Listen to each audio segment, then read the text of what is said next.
Okay, so my name is Ibrahim, and I'm the last author on this talk. It's not by modesty, just because I did the least.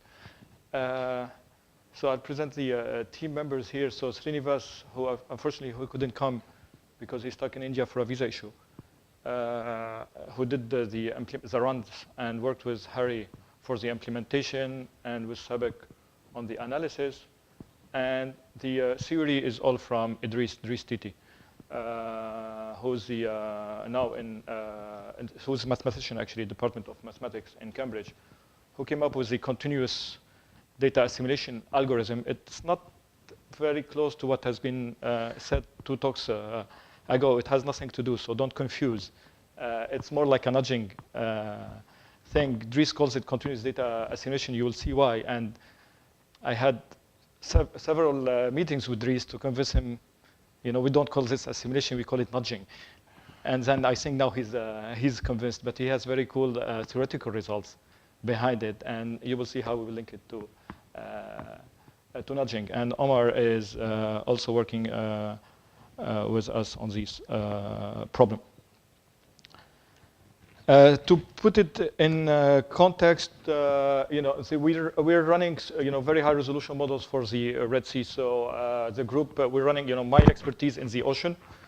And when we started running the ocean in the Red Sea, we realized that we need very high resolution for the atmosphere. There are a lot of wadis, valleys in there where there are windy jets. And if we don't have these, we miss a lot of ocean circulations. And unfortunately, there is no product in the region for these to get high resolution winds. So what we ended up doing, hiring someone to do the high resolution atmosphere for us. And this is where I started to learn a little bit about atmosphere and also about downscaling. Because in our science in the ocean, when we want to downscale, we need boundaries. So we take boundaries and we run 40 years, 50 years. Here we run 50 years of ITGCM at 1 kilometer resolution, and there is no issue. We just need boundary, and the system remains stable. What I learned from the atmosphere is that when you take the atmosphere, you put boundaries inside. If you're not constraining the state inside, it will drift in 1 day, which is amazing. It's just crazy compared to the atmosphere. So what we learned from people, what they do is they downscale.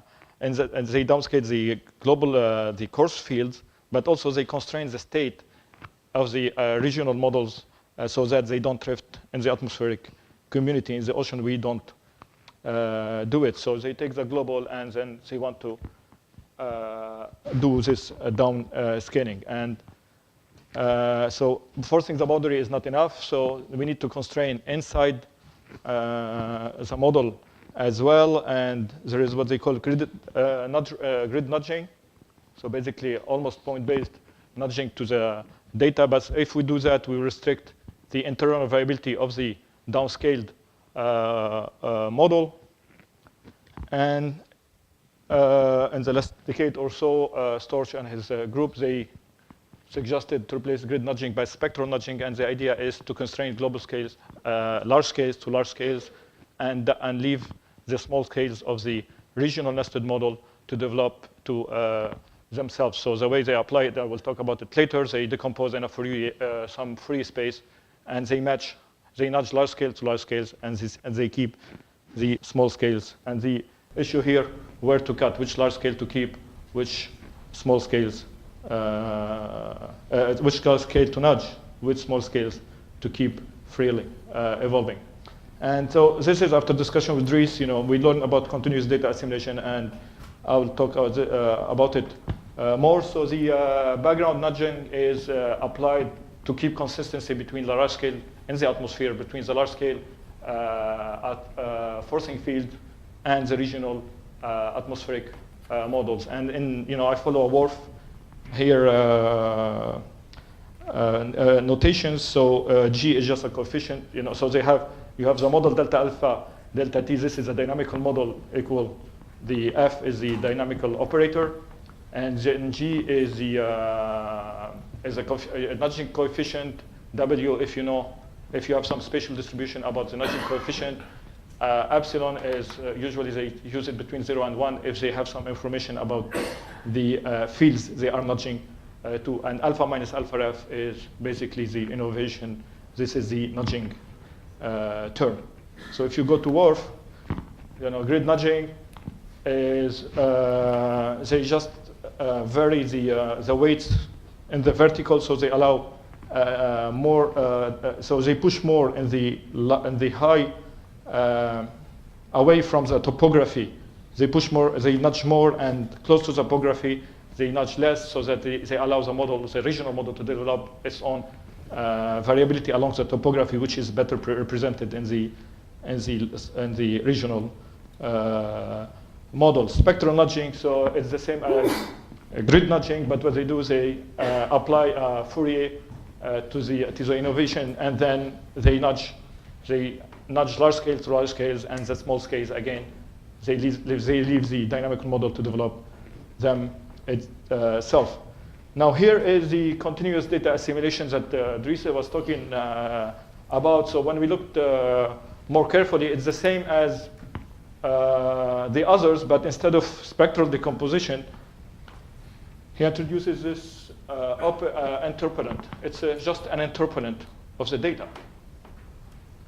And this is what he's been working on for like a decade or so now, because he's trying to show convergence.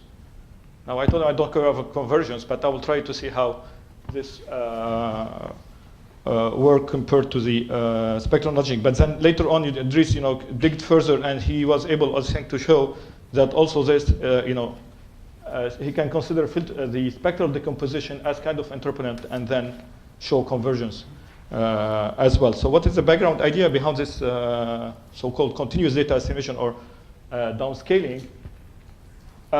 So in the 60s, it has been shown that the behavior of these distributed dynamical systems can be controlled by determined by a finite number of degrees of freedom. And actually, there's a theorem, Foyce and Prodi, I got it from Dries, suggesting that if we have Pn as a projection operator, let's say the first n Fourier modes for large enough n, and we have two solutions where the projections of the two solutions tend to 0, the difference between the two solutions in the Fourier space tend to 0, then the two solutions themselves will be the same after a while. They converge to 0. Now, since it's difficult to observe the spectral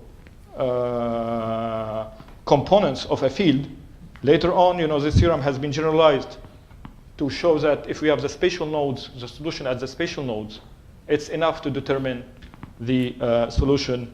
And then Dries, again, later on, he showed it that this works for finite volume elements and for other dissipative systems. So the main, and he came up with this algorithm, and the algorithm is straightforward nudging. The only difference is instead of the spectral decomposition, again, it's a simple interpolant. And the demonstration based on the fact that this term, the way it works, because this term will control the large scales, and any small scales will be damped by the dissipative term. And what he showed is that for large enough beta, not too large, otherwise you'll have dynamical problems, the two solutions, knowing you at the nodal points or in Fourier space, will converge to the true solution exponentially. And this was very new. So it's exponential increase. If U is the solution at nodal points, and you want to recover the solution inside, the convergence will be exponential with a simple nudging term. And it's continuous because it's, he added continuously in the equations of the Navier-Stokes equation. I forgot to mention this is a 2D Navier-Stokes equation. This is the results that are available for now. There is no D, of course. There is no theorem for the 3D. There is no.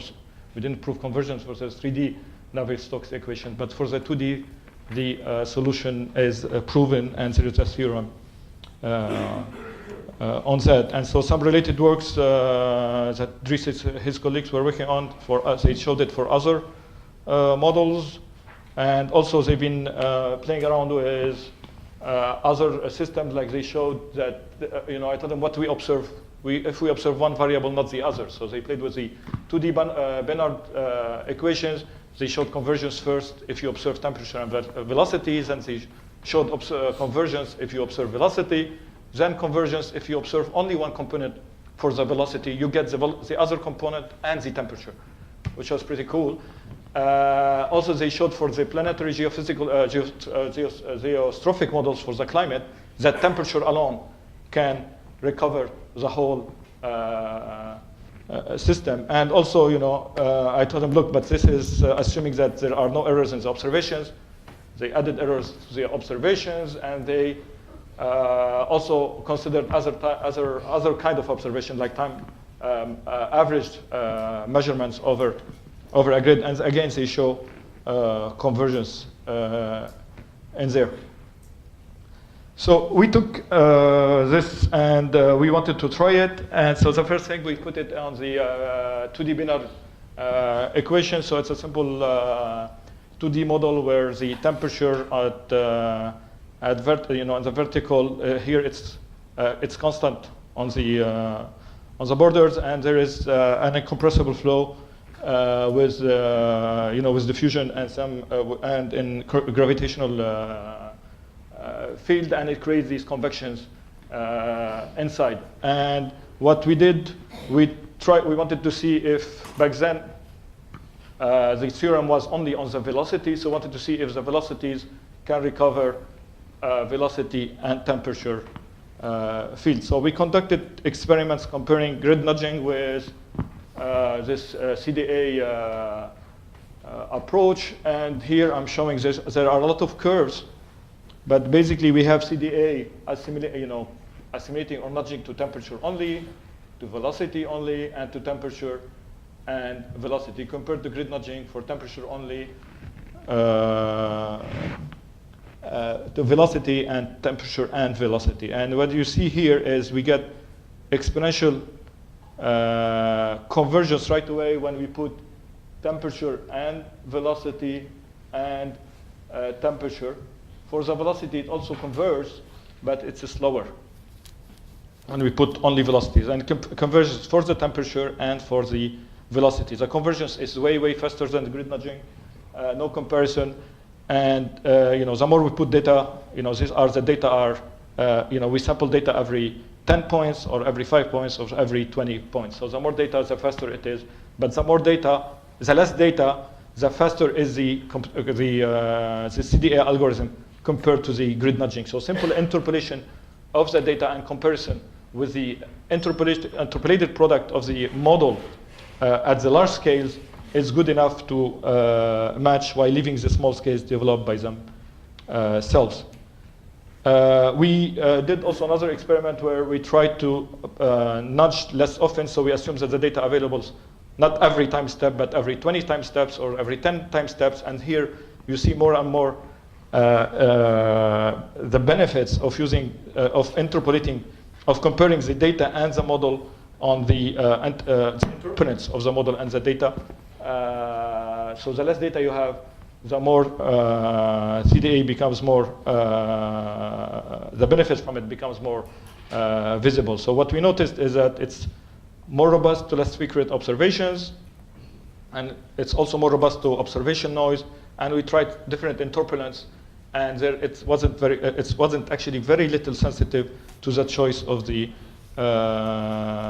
interpolant. So what we were thinking, because Dries tried a lot and he couldn't show if temperature can recover the velocity. He showed that velocity can recover the temperature, and we were able to come up with a counterexample where we show that for some very specific choice of which shows a horizontal here at the initial condition, and this temperature information we're not able to recover this the velocity. So for the counterexample, the algorithm was not able to recover, and then he stopped trying to look for if the temperature can recover the velocity. So what we did lately is we wanted to take this machinery and put it in WRF. So we conducted comparisons between regular nudging, grid nudging, spectral nudging, and the CDA. And in spectral nudging, we tried 3 experiments. We did the cutoff. We compared the model and the data only in the first 3x3 wave, low frequency wave numbers, 5x5 and 9x9. The more you keep wave numbers, the more you will get close to grid nudging eventually.